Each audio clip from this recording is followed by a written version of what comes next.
혹시 이런 경험 있으신가요? 누군가의 말 한마디에 하루 종일 마음이 무너지는 것 같고 예전에 받았던 상처가 계속 떠올라서 밤잠을 설치는 경험 말이에요. 왜 우리는 똑같은 상황에서 어떤 사람은 아무렇지도 않은데 나는 이렇게 깊이 상처받는 걸까요?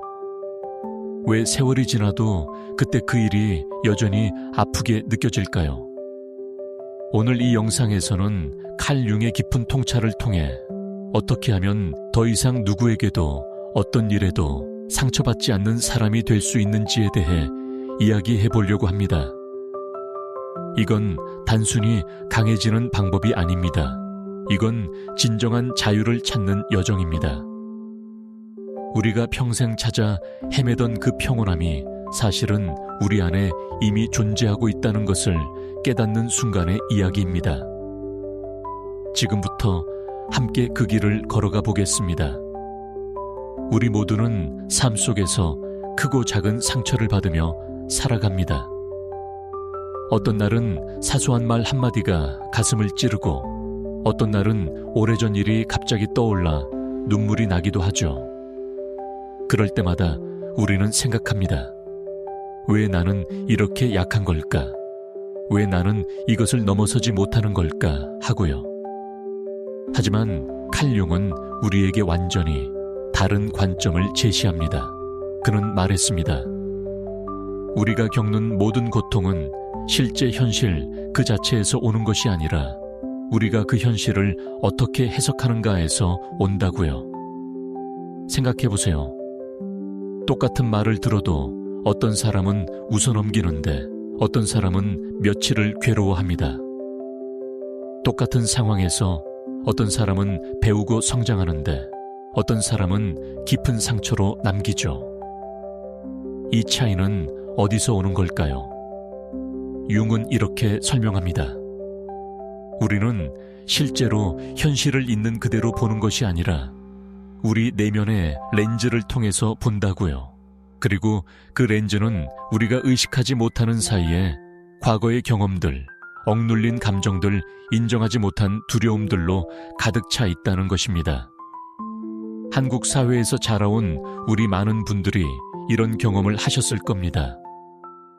어렸을 때부터 감정을 드러내는 것이 부끄러운 일이라고 배웠고 아픈 마음을 숨기고 강한 척하는 것이 미덕이라고 들으며 자랐죠. 부모님께 속상한 일이 있어도 괜찮다고 말했고 친구에게 배신당해도 아무렇지 않은 척했습니다. 직장에서 부당한 대우를 받아도 참아야 한다고 생각했고 관계에서 상처받아도 그냥 시간이 해결해 줄 거라고 믿었습니다. 그렇게 우리는 평생 감정을 밀어내고 외면하고 억누르며 살아왔습니다. 하지만 융은 우리에게 경고합니다. 우리가 의식적으로 다루지 않는 것들은 사라지지 않는다고요. 오히려 그것들은 우리의 무의식 깊은 곳에 자리 잡고 보이지 않는 곳에서 우리의 삶을 조종한다고 말입니다. 그는 이렇게 표현했습니다. 우리가 의식하지 못하는 것들이 우리의 인생을 지배하고 우리는 그것을 운명이라고 부른다고요. 이 말이 얼마나 깊은 의미를 담고 있는지 아시겠어요? 우리가 왜 똑같은 패턴의 관계에서 반복해서 상처받는지, 왜 비슷한 상황에서 계속 무너지는지, 왜 어떤 사람들은 우리를 유독 힘들게 하는지, 그 모든 것이 사실은 우리 내면에 해결되지 않은 감정들이 만들어내는 패턴이라는 것입니다. 우리는 그것을 우연이라고 생각하고 불운이라고 여기고 타인의 잘못이라고 믿지만 융은 말합니다. 그것은 우리가 아직 마주하지 못한 우리 자신의 일부라고요. 이제 조금 더 깊이 들어가 보겠습니다. 융이 말하는 그림자에 대해서요. 그림자는 우리가 인정하기 싫어하는 자신의 모습들입니다. 우리가 부끄럽다고 느끼는 부분, 약하다고 생각하는 부분, 나쁘다고 믿는 부분들이죠. 어렸을 때부터 우리는 배웁니다. 착해야 한다고, 강해야 한다고, 성공해야 한다고, 완벽해야 한다고요. 그래서 우리는 그 기준에 맞지 않는 모든 것들을 숨기기 시작합니다. 화가 나도 참고 슬퍼도 감추고, 질투가 나도 부정하고 두렵지만 용감한 척합니다. 그런데 여기서 놀라운 일이 일어납니다. 우리가 그렇게 숨기고 부정한 감정들은 사라지는 것이 아니라 무의식 속으로 내려가 그림자가 된다는 것입니다. 그리고 그 그림자는 우리가 의식하지 못하는 사이에 우리의 반응을 지배합니다. 누군가 우리에게 화를 내면 우리도 격렬하게 반응하는 이유는 그 사람의 화가 우리 안에 숨겨둔 화를 건드리기 때문입니다. 누군가의 성공을 보고 질투가 나는 이유는 우리가 인정하지 못한 우리의 욕망이 자극받기 때문이죠. 누군가의 약함을 보고 불편해하는 이유는 우리가 숨겨둔 우리의 약함이 드러날까봐 두렵기 때문입니다. 융은 이것을 투사라고 불렀습니다. 우리는 우리 안에 있는 것을 밖에서 봅니다. 우리가 가장 강하게 반응하는 것, 우리를 가장 불편하게 만드는 것, 우리가 타인에게서 참을 수 없는 것들은 사실 우리 자신의 거울이라는 것입니다. 이 말이 처음엔 받아들이기 어려울 수 있습니다. 나를 화나게 만드는 사람이 사실은 나의 거울이라니, 나를 상처주는 그 사람의 모습이 사실은 내 안에도 있다니, 이것을 인정하는 것은 정말 쉽지 않은 일입니다. 하지만 융은 말합니다. 바로 이 인정이 자유로 가는 첫걸음이라고요. 우리가 우리의 그림자를 마주하고 우리가 부정해온 모든 것들을 받아들이기 시작할 때 비로소 타인이 우리를 지배하는 힘이 약해진다는 것입니다. 왜냐하면 우리가 이미 그것을 인정했기 때문에 더 이상 그것이 우리를 위협하지 않기 때문이죠.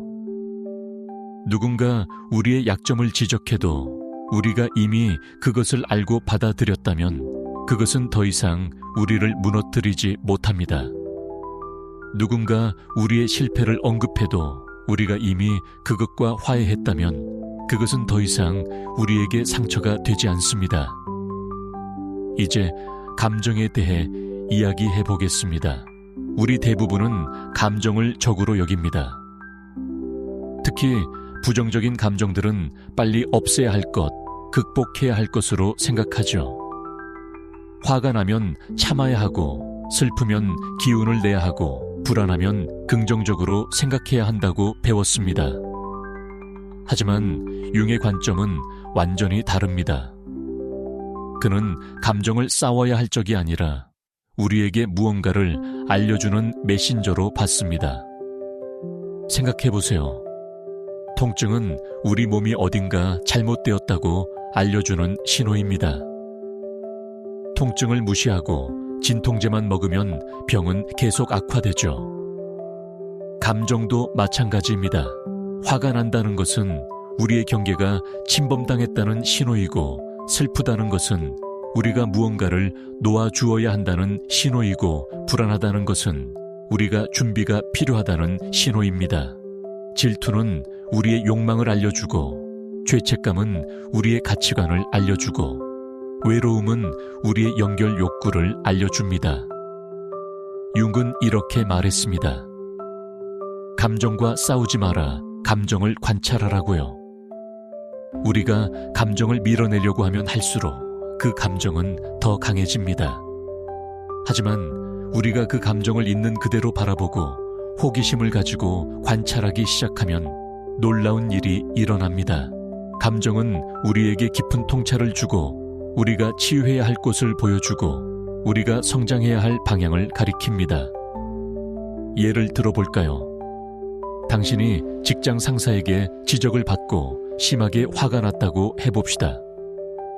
보통은 그 화를 참거나 상사를 원망하거나 술로 풀거나 다른 사람에게 푸는 식으로 해결하려고 하죠.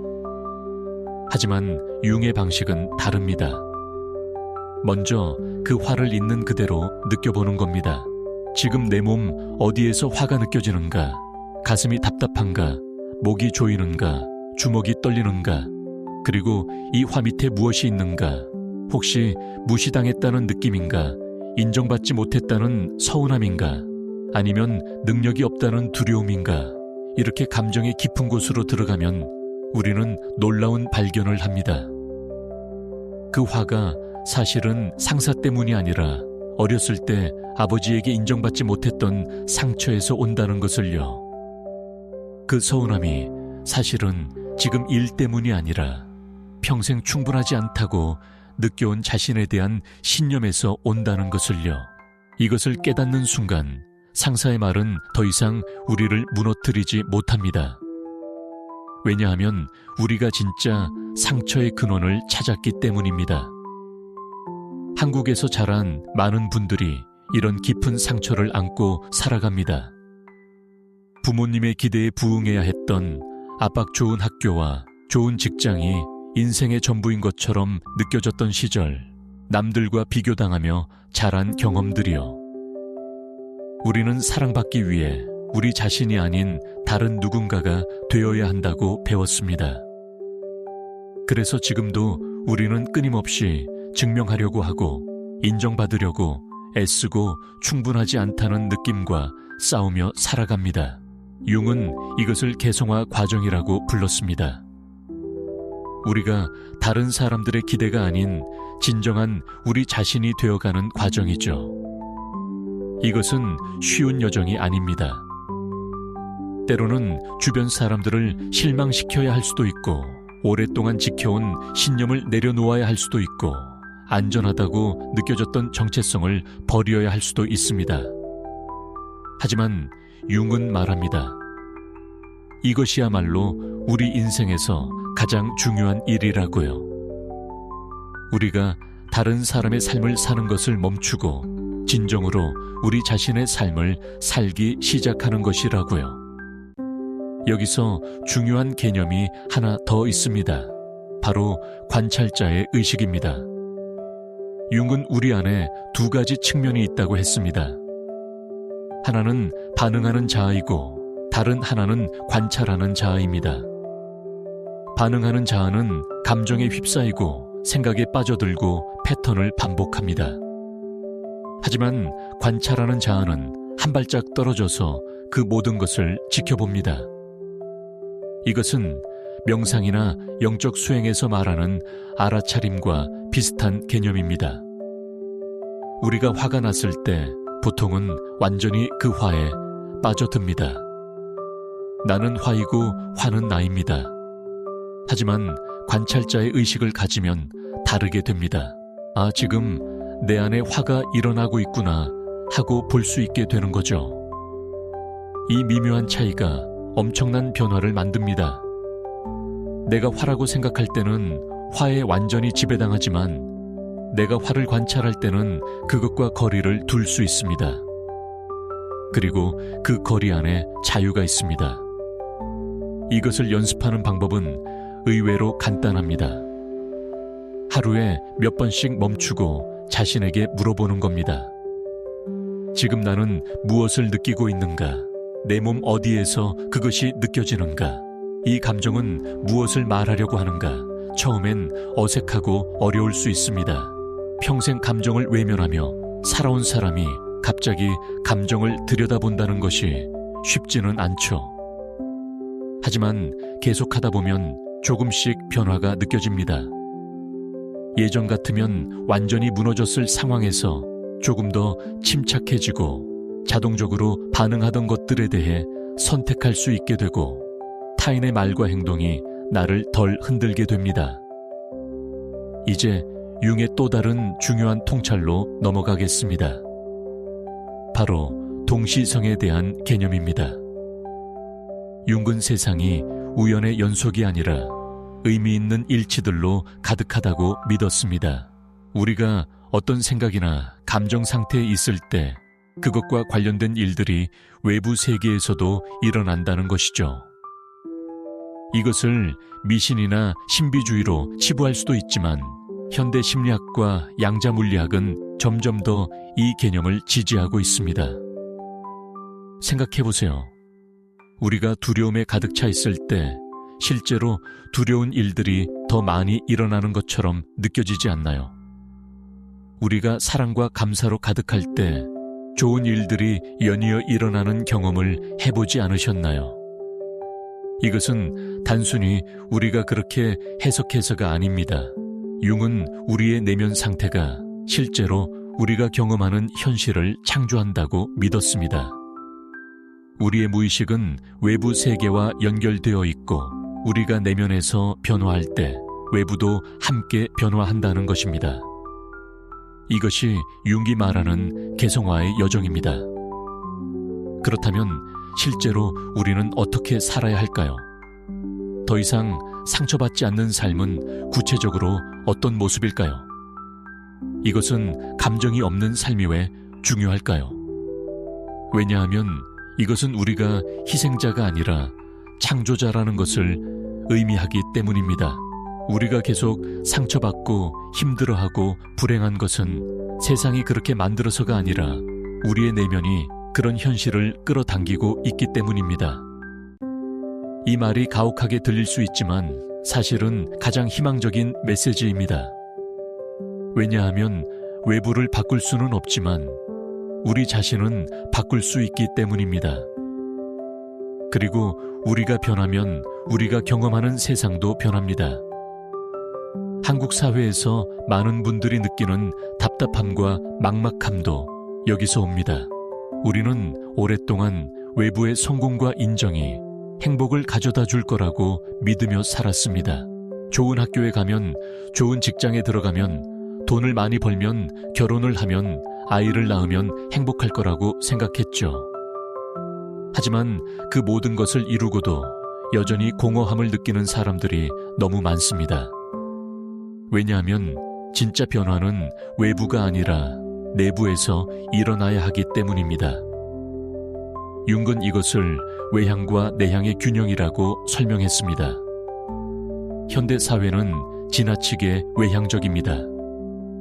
모든 것이 밖을 향하고 성취를 향하고 증명을 향합니다. 하지만 진정한 성장과 치유는 내향의 과정입니다. 안으로 들어가는 것, 자신을 들여다보는 것, 침묵 속에서 자신과 마주하는 것이죠. 많은 한국 분들이 이것을 어려워합니다. 혼자 있는 것이 불편하고 조용히 앉아 있는 것이 힘들고 자신의 내면과 대화하는 것이 낯설기 때문입니다. 우리는 평생 밖을 향해 달려왔지 안을 들여다본 적이 거의 없습니다. 하지만 융은 말합니다. 당신이 찾는 모든 답은 당신 안에 있다고요. 당신이 필요한 모든 지혜는 당신 안에 있고, 당신이 원하는 모든 평화는 당신 안에 있고, 당신이 갈망하는 모든 사랑은 당신 안에 있다고요. 문제는 우리가 그것을 밖에서 찾느라 안을 보지 못했다는 것입니다. 우리는 타인에게서 인정을 구했고, 성취에서 가치를 찾았고, 관계에서 완전함을 기대했습니다. 하지만 그 어떤 것도 우리를 완전하게 만들지 못했습니다. 왜냐하면 우리는 이미 완전하기 때문입니다. 단지 그것을 잊고 살았을 뿐입니다. 이제 실제로 어떻게 하면 더 이상 상처받지 않는 사람이 될 수 있는지 구체적인 과정을 살펴보겠습니다. 첫 번째 단계는 인식입니다. 우리는 우리가 의식하지 못하는 것을 바꿀 수 없습니다. 그래서 가장 먼저 해야 할 일은 우리의 패턴을 알아차리는 것입니다. 어떤 상황에서 내가 상처받는가, 어떤 말에 내가 강하게 반응하는가, 어떤 사람이 나를 불편하게 만드는가, 이것들을 노트에 적어보세요. 패턴이 보이기 시작할 겁니다. 예를 들어 당신이 무시당했다고 느낄 때마다 심하게 상처받는다는 것을 알아차렸다고 해봅시다. 이제 더 깊이 파고들어야 합니다. 왜 무시당하는 것이 나를 이렇게 아프게 하는가? 언제부터 이것이 나를 힘들게 했는가? 어린 시절에 비슷한 경험이 있었는가? 이렇게 거슬러 올라가다 보면 보통 어린 시절의 핵심 상처를 발견하게 됩니다. 어쩌면 부모님이 항상 동생만 예뻐했다거나 학교에서 친구들에게 따돌림을 당했다거나 선생님께 부당한 대우를 받았던 기억일 수도 있습니다. 융은 이런 초기 경험들이 우리 안에 복합체를 만든다고 했습니다. 복합체는 감정적으로 충전된 기억과 신념의 덩어리입니다. 한번 만들어진 복합체는 평생 우리와 함께하며 비슷한 상황이 오면 자동으로 활성화됩니다. 그래서 우리는 1살이 넘었는데도 누군가에게 무시당하면 여전히 10살 아이처럼 무너지는 겁니다. 그 순간 우리를 지배하는 것은 지금의 성숙한 자아가 아니라 상처받은 어린 시절의 자아입니다. 두 번째 단계는 수용입니다. 이것이 가장 어렵지만 가장 중요한 단계입니다. 우리는 평생 우리의 상처를, 약함을, 두려움을 거부하며 살았습니다. 그것들이 없는 척, 극복한 척, 괜찮은 척 했죠. 하지만 융은 말합니다. 우리가 거부하는 것은 더 강해진다고요. 반대로 우리가 받아들이는 것은 변화할 수 있다고요. 그래서 이제 우리는 우리의 상처를 있는 그대로 바라보고 인정해야 합니다. 그래, 나는 상처받았어. 그래, 나는 두려워. 그래, 나는 아직도 아파. 이것을 인정하는 것이 약함이 아닙니다. 이것이 바로 치유의 시작입니다. 많은 한국 분들이 이 단계에서 어려움을 겪습니다. 우리 문화에서 약함을 드러내는 것은 부끄러운 일로 여겨지니까요. 특히 나이가 들수록 사회적 위치가 올라갈수록 약한 모습을 보여서는 안 된다는 압박이 커집니다. 하지만 진실은 이렇습니다. 우리의 약함을 인정할 때 우리는 비로소 진정으로 강해집니다. 거짓된 강함이 아니라 진실된 강함을 얻게 되는 것이죠.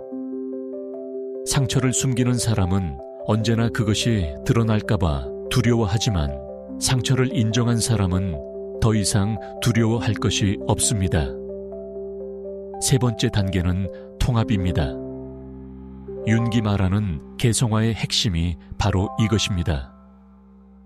우리가 거부했던 모든 부분들을, 숨겼던 모든 측면들을, 부끄러워했던 모든 감정들을 다시 우리 안으로 가져오는 것입니다. 우리의 화, 질투, 두려움, 슬픔, 욕망, 그 모든 것들이 사실은 우리의 일부입니다.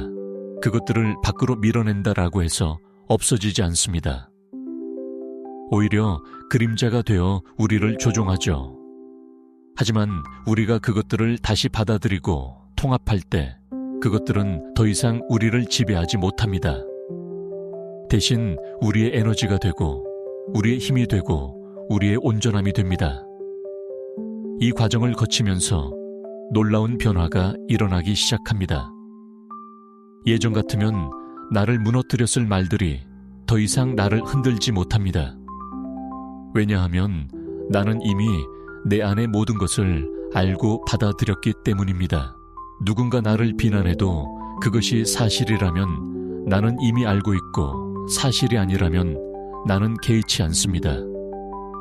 누군가 나를 거부해도 나는 이미 나 자신을 받아들였기에 타인의 수용이 더 이상 필수적이지 않습니다. 누군가 나를 비교해도 나는 이미 나만의 길을 가고 있기에 남들의 기준이 나를 흔들지 못합니다. 융은 이것을 자기 실현이라고 불렀습니다. 우리가 진정한 자기 자신이 되는 것, 더 이상 타인의 기대나 사회의 규범이 아닌 우리 내면의 진실을 따라 사는 것입니다. 이것은 이기적이 되는 것이 아닙니다. 오히려 우리가 진정으로 우리 자신이 될 때 우리는 타인에게도 더 진실되고 더 사랑 가득한 사람이 됩니다. 왜냐하면 우리가 더 이상 타인으로부터 무언가를 얻으려고 애쓰지 않기 때문입니다. 우리는 이미 우리 안에서 완전하기에 타인과의 관계가 필요해서가 아니라 사랑에서 나옵니다. 한국 사회에서 이런 변화를 겪는 것은 쉽지 않습니다. 주변 사람들은 변화한 당신을 이해하지 못할 수도 있습니다. 왜 예전처럼 순종하지 않는지, 왜 더 이상 그들의 기대에 맞추려 하지 않는지, 왜 당신이 달라졌는지 의아해 할 겁니다. 어떤 사람들은 불편해하고 어떤 사람들은 비난할 수도 있습니다. 하지만 융은 말합니다. 진정한 개성화는 때로 외로운 길이라고요. 하지만 그것은 우리가 걸을 수 있는 가장 의미 있는 길이라고요. 이제 실제 삶에서 이것을 어떻게 적용할 수 있는지 구체적으로 살펴보겠습니다. 누군가 당신에게 상처 주는 말을 했다고 상상해 봅시다. 예전에 당신이라면 즉시 반응했을 겁니다. 화를 내거나 방어하거나 움츠러들거나 방역하거나 했겠죠. 하지만 이제 당신은 다른 선택을 할 수 있습니다. 먼저 멈춥니다. 심호흡을 하고 한 발짝 물러섭니다. 그리고 관찰자의 의식으로 돌아갑니다. 지금 내 안에서 무슨 일이 일어나고 있는가? 화가 치밀어 오르고 있네. 가슴이 답답하고 목소리가 떨리려고 하네.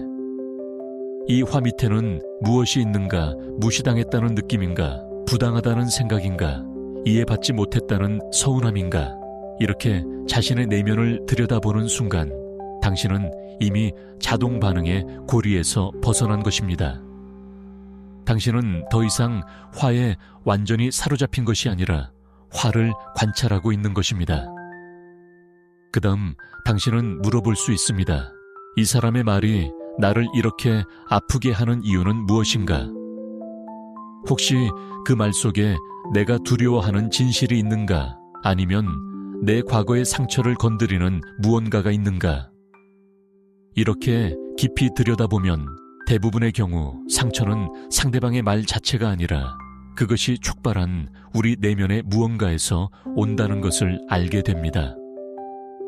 그리고 이것을 알아차리는 순간 그 말은 더 이상 우리를 지배하지 못합니다. 이제 당신은 선택할 수 있습니다. 이 상황에 어떻게 반응할 것인가? 예전처럼 자동적으로 반응하는 것이 아니라 의식적으로 선택하는 것입니다. 어쩌면 당신은 침착하게 당신의 입장을 설명할 수도 있고, 어쩌면 그냥 지나칠 수도 있고, 어쩌면 그 상황에서 떠날 수도 있습니다. 중요한 것은 당신이 선택하고 있다는 것입니다. 당신은 더 이상 희생자가 아닙니다. 당신은 당신 삶의 주인입니다. 이런 변화는 하루아침에 일어나지 않습니다. 평생의 패턴을 바꾸는 것은 시간이 걸립니다. 처음엔 여전히 자동적으로 반응할 겁니다.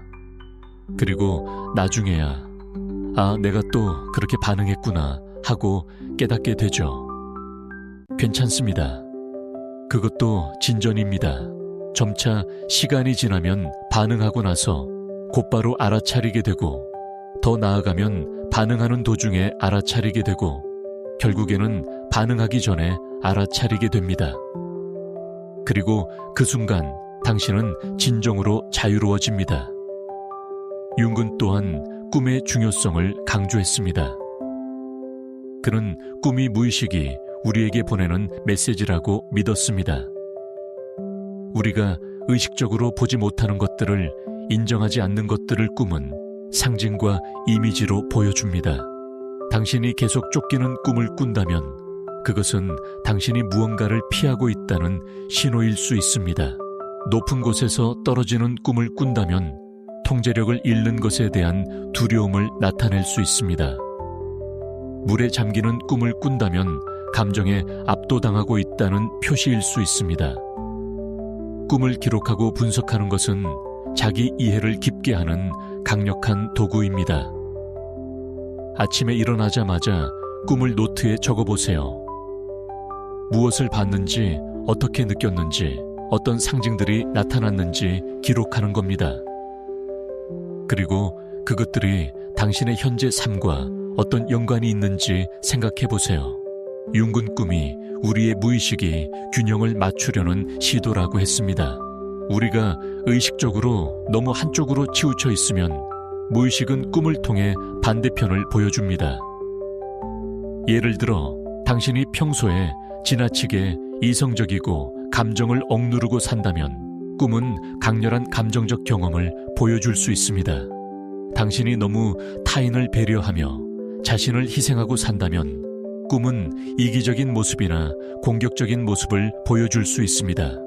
이것은 무의식이 당신에게 말하는 겁니다. 이 부분도 당신의 일부인이 통합하라고요. 균형을 찾으라고요. 온전한 인간이 되라고요.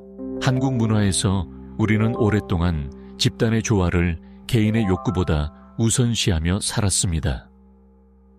가족을 위해, 회사를 위해, 나라를 위해 개인은 희생하는 것이 당연하다고 여겨졌죠. 하지만 융은 진정한 조화는 개인의 희생에서 오는 것이 아니라 각 개인이 온전해질 때 온다고 말합니다. 자신을 잃어버린 사람들의 모임은 진정한 공동체가 아닙니다. 오히려 각자가 자신의 진실을 살아가는 사람들이 모일 때 그때 비로소 진정한 연결과 조화가 가능합니다. 이제 용서에 대해 이야기해 보겠습니다. 많은 사람들이 용서를 의무로 여깁니다. 용서해야 한다. 용서하는 것이 옳다. 용서하지 못하면 나쁜 사람이다 하고 생각하죠. 하지만 융의 관점에서 용서는 도덕적 의무가 아닙니다. 용서는 이해의 자연스러운 결과입니다. 우리가 왜 그 사람이 그렇게 행동했는지 진정으로 이해할 때 용서는 저절로 일어납니다. 그 사람도 자신의 상처에서, 자신의 두려움에서, 자신의 무의식적 패턴에서 행동했다는 것을 알게 될 때 우리는 그를 비난하는 것을 멈추게 됩니다. 하지만 여기서 중요한 것은 용서가 그 사람의 행동을 정당화하는 것이 아니라는 점입니다. 당신은 여전히 경계를 설정할 수 있고 그 사람과 거리를 둘 수도 있고 다시는 그런 상황을 허용하지 않을 수도 있습니다. 용서는 그 사람을 위한 것이 아닙니다. 용서는 당신을 위한 것입니다. 당신이 더 이상 과거에 묶여있지 않도록, 당신이 분노와 원망의 감옥에서 벗어나도록, 당신이 앞으로 나아갈 수 있도록 하는 것입니다. 많은 한국 분들이 부모님과의 관계에서 깊은 상처를 안고 있습니다. 사랑한다는 이름으로 받은 통제 너를 위해서라는 말 뒤에 숨은 기대, 충분히 인정받지 못했던 경험들이요. 이것을 용서하는 것은 쉽지 않습니다. 하지만 융의 관점에서 보면 우리 부모님도 그들의 부모로부터 받은 상처를, 그들이 살던 시대의 한계를, 그들 자신의 무의식적 패턴을 우리에게 전달한 것뿐입니다. 그들도 최선을 다했지만 그들이 가진 것 이상을 줄 수는 없었습니다. 이것을 이해할 때 우리는 비로소 그 무거운 짐을 내려놓을 수 있습니다. 융은 또한 그림자 작업의 중요성을 강조했습니다. 우리가 타인에게서 가장 싫어하는 것, 가장 화나게 하는 것, 가장 판단하는 것이 사실은 우리 안에 있는 것이라는 개념이죠. 이것을 받아들이기는 정말 어렵습니다. 내가 그렇게 싫어하는 그 특성이 나한테도 있다니 말도 안 된다고 생각할 수 있습니다. 하지만 융은 말합니다. 우리가 강하게 반응하는 것은 항상 우리 자신의 거울이라고요. 예를 들어 당신이 거짓말하는 사람을 유독 참지 못한다면 혹시 당신 자신이 진실하지 못한 부분이 있는 건 아닌지 들여다봐야 합니다. 완전히 큰 거짓말이 아니더라도 작은 자기기만이나 타인에게 보여주는 가면 같은 것 말이에요. 당신이 이기적인 사람을 싫어한다면 혹시 당신 자신이 자신의 욕구를 표현하지 못하고 억누르고 있는 건 아닌지 살펴봐야 합니다. 당신이 약한 사람을 경멸한다면 혹시 당신 자신이 자신의 약함을 인정하지 못하고 있는 건 아닌지 돌아봐야 합니다. 이 작업은 고통스럽습니다. 우리가 평생 부정해온 것들을 마주해야 하니까요. 하지만 이것이야말로 진정한 자유로 가는 길입니다. 우리가 우리의 그림자를 통합할 때 우리는 타인에게 투사하는 것을 멈추게 됩니다. 그리고 타인에게 투사하는 것을 멈출 때 타인은 더 이상 우리를 상처 줄 수 없습니다. 왜냐하면 우리는 이미 우리 안의 모든 것을 알고 받아들였기 때문입니다. 한국 사회에서 특히 강조되는 체면과 명예의 개념도 여기서 다시 생각해 볼 수 있습니다. 우리는 오랫동안 타인의 시선을 지나치게 의식하며 살았습니다. 남들이 뭐라고 할까, 창피하지 않을까, 체면이 깎이지 않을까 하는 걱정이 우리의 선택을 지배했죠. 하지만 융의 관점에서 보면 이것은 우리가 진정한 자아를 잃어버리게 만드는 함정입니다. 우리가 타인의 기대에 맞추어 사는 것은 우리 자신의 삶이 아니라 타인의 삶을 사는 것입니다. 진정한 자유는 타인의 의견에서 자유로워질 때 옵니다. 이것은 타인을 무시하거나 배려하지 않는다는 뜻이 아닙니다. 이것은 타인의 의견이 더 이상 우리의 가치를 정의하지 못한다는 뜻입니다. 누군가 우리를 비판해도 그것이 우리의 본질을 바꾸지 못합니다. 누군가 우리를 칭찬해도 그것이 우리의 가치를 높이지 못합니다. 우리의 가치는 타인의 평가와 무관하게 존재합니다. 이것을 진정으로 이해하고 받아들일 때 우리는 비로소 자유로워집니다. 이제 에너지에 대해 이야기해 보겠습니다. 융은 우리가 감정을 억압할 때 그 에너지는 사라지지 않고 어딘가에 갇힌다고 했습니다. 억압된 화는 몸의 긴장으로, 억압된 슬픔은 무기력으로, 억압된 두려움은 불안으로 나타납니다. 반대로 우리가 감정을 인정하고 표현할 때 그 에너지는 흐르고 변화하고 해방됩니다. 많은 사람들이 만성적인 피로 설명할 수 없는 통증 원인모를 불안을 경험하는 이유가 바로 여기에 있습니다. 그것은 몸에 갇힌 감정의 에너지입니다. 한국의 한이라는 개념도 이와 관련이 있습니다. 한은 표현되지 못하고 쌓인 감정들의 덩어리입니다. 슬픔, 분노, 억울함, 원망이 세대를 거쳐 전달되고 축적된 것이죠. 융은 이것을 집단 무의식의 한 부분으로 볼 수 있다고 했습니다. 우리는 개인의 경험뿐 아니라 우리 조상들의, 우리 민족의 집단적 경험도 물려받는다는 것입니다. 이것을 치유하는 것은 개인적 작업인 동시에 집단적 작업입니다. 그렇다면 어떻게 이 갇힌 에너지를 풀어낼 수 있을까요? 첫 번째는 몸을 통하는 것입니다. 감정은 머리에만 있는 것이 아니라 몸에 저장됩니다. 그래서 때로는 말로 표현하는 것만으로는 충분하지 않습니다. 움직임, 호흡, 소리를 통해 몸에 갇힌 에너지를 풀어내야 합니다. 울어도 좋고, 소리를 질러도 좋고, 춤을 춰도 좋고, 운동을 해도 좋습니다. 중요한 것은 에너지가 흐르게 하는 것입니다. 두 번째는 창조적 표현입니다. 융은 예술이 무의식을 의식으로 가져오는 강력한 방법이라고 했습니다. 그림을 그리거나 글을 쓰거나 음악을 만들거나 어떤 형태로든 창조적으로 표현하는 것은 내면의 것들을 밖으로 꺼내는 과정입니다. 이것은 잘해야 한다는 것이 아닙니다. 아무도 볼 필요 없이 오직 당신 자신을 위해 하는 것입니다. 중요한 것은 과정이지 결과가 아닙니다. 세 번째는 대화입니다. 신뢰할 수 있는 사람과 깊은 대화를 나누는 것, 전문가의 도움을 받는 것도 중요합니다. 우리가 우리의 이야기를 말할 때 그것은 더 이상 우리 안에 갇혀 있지 않습니다.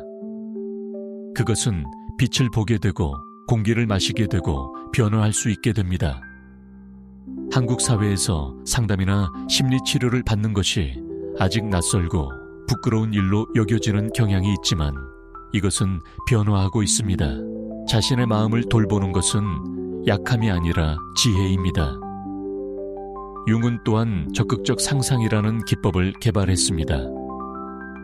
이것은 의식과 무의식 사이의 대화를 만드는 방법입니다. 조용한 곳에 앉아 눈을 감고 당신의 내면에서 떠오르는 이미지 인물 장면을 그냥 지켜보는 겁니다. 억지로 만들려고 하지 말고 그냥 무엇이 나타나는지 보세요. 그리고 그것과 대화를 나누세요. 그것에게 질문하고 그것의 대답을 들어보세요. 이상하게 들릴 수 있지만 이것은 우리의 무의식이 우리에게 직접 말하게 하는 강력한 방법입니다.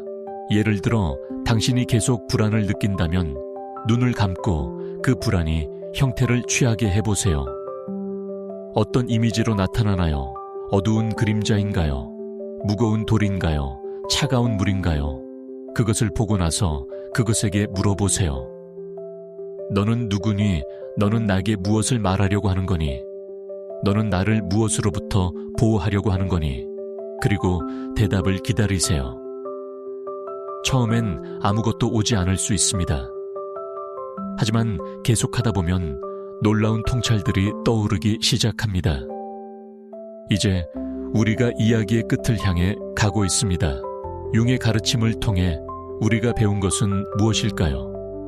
우리가 상처받는 것은 외부의 잘못 때문이 아니라 우리 내면에 치유되지 않은 부분 때문이라는 것입니다.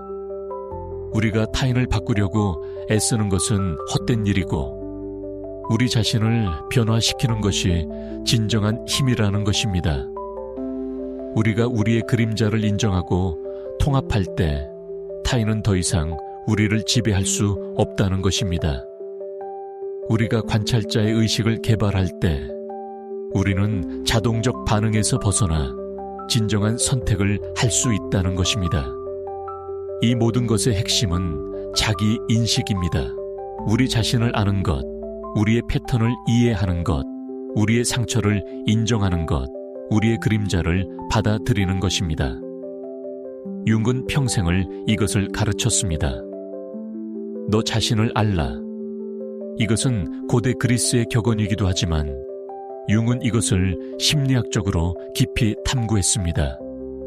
그는 우리에게 보여주었습니다. 자기 인식이 모든 치유의 시작이고 모든 성장의 기반이고 모든 자유의 열쇠라는 것을요.